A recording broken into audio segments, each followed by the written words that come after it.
जय हिंद। आपने नाखून तो काटा ही होगा और बाल भी कटवाया होगा। तो नाखून काटते समय या बाल कटवाते समय आपने कभी ध्यान दिया कि जब आप नाखून काटते हैं या बाल कटवाते हैं तो दर्द ही नहीं होता। शरीर में कहीं छोटी सी खरोच लग जाती है तो इतना दर्द होता है, और नाखून और बाल काटने पर दर्द ही नहीं होता। ये भी तो हमारे शरीर का अंग है। आखिर ऐसा क्यों होता है? तो अभी आप लोग जो वीडियो देख रहे हो, एक बोलोगे कि यार सिंपल सा तो कॉन्सेप्ट है, इसमें नाखून और बाल काटते समय दर्द इसलिए नहीं होता क्योंकि इसमें नसें नहीं होती तो बाल और नाखून काटने पर दर्द नहीं होता। और अगर थोड़ा और पूछा जाए तो एक चीज और बोल दोगे आप कि यार ये जो नाखून होता है और बाल होता है ना, ये निर्जीव होता है। तो चूंकि निर्जीव है इसलिए भी बाल और नाखून काटते समय दर्द नहीं होता। लेकिन अगर आपसे एक बार और पूछ लिया जाए कि थोड़ा और बताओ भाई, अगर ये निर्जीव है तो ये बढ़ते कैसे रहते हैं? अगर ये निर्जीव है तो इनका रंग कैसे बदलता रहता है? जवानी में काले रहते हैं, बुढ़ापे में सफेद कैसे हो जाते हैं?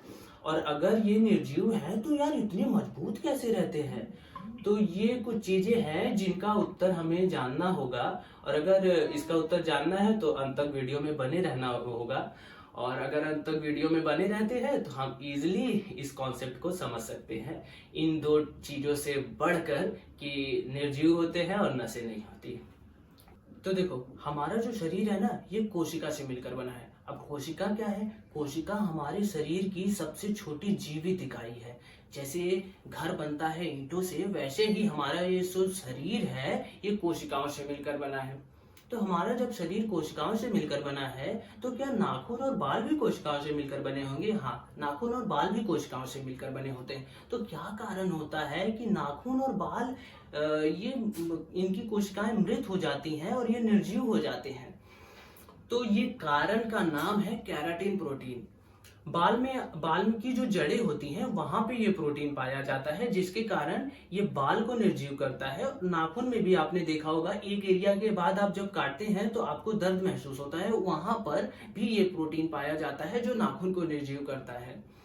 और ये प्रोटीन का कारण ही हमारे जो बाल होते हैं और नाखून होते हैं ये निर्जीव हो जाते हैं। और आपको उस वीडियो की शुरुआत में 3 सवाल पूछे थे कि निर्जीव क्यों होता है, तो उसका जवाब है केराटिन प्रोटीन। और मजबूत क्यों होते हैं, उसका भी जवाब है केराटिन प्रोटीन, क्योंकि प्रोटीन नाम में ही है तो मजबूत तो होगा ही। तो लास्ट चीज, हमारे बालों का रंग कैसे बदलता है? सफेद होता है, काला होता है? तो ये होता है हमारा मेलानिन पिगमेंट के कारण। पिगमेंट क्या है? पिगमेंट किसी भी चीज के रंग को बदलता है। जो किसी चीज के रंग को बदलता है उसे ही पिगमेंट कहते हैं। जैसे हमारे बॉडी में जो त्वचा का रंग है, आंखों का रंग है या बालों का हुआ, इसको जो बदलता है वो है मेलानिन पिगमेंट। ऐसे ही पेड़ों में होता है क्लोरोफिल, जो पत्तियों को हरा करता है, तो उसे ही पिगमेंट कहते हैं। तो हमारा तीनों कॉन्सेप्ट क्लियर हुआ कि बाल और नाखून निर्जीव क्यों होते हैं, ये मजबूत क्यों होते हैं, और तीसरा कि बालों का कलर कैसे बदल जाता है। तो आई होप आप समझे होंगे। मिलते हैं अगली वीडियो में। जय हिंद।